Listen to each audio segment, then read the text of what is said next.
Menyambut Hari Raya Nyepi, DKP Kabupaten Badung mulai melakukan perompesan dahan pohon perindang yang berada di jalur menuju pantai. Jalur yang menjadi sasaran perompesan diantaranya jalur Pantai Seseh, Pantai Prerenan, dan Pantai Peti Tengat. Perompesan dilakukan untuk memudahkan umat Hindu menjalankan rangkaian Hari Raya Nyepi seperti melasti dan pawai ogoh-ogoh.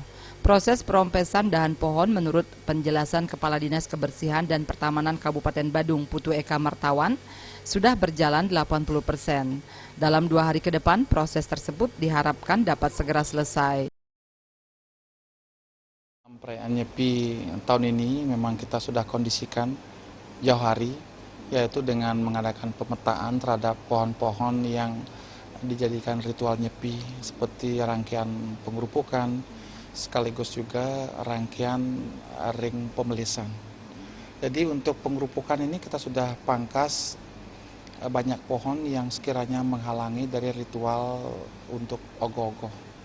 Terus yang kedua untuk pemelisan kita lanjutkan dengan pemangkasan juga terhadap pohon-pohon yang Selain perompesan dahan perindang, DKP Badung juga melakukan pengawasan dan pembersihan terhadap sampah yang berada di jalur melasti tersebut. Sampah yang berserakan langsung dibersihkan oleh personil kebersihan yang diterjunkan oleh DKP Badung.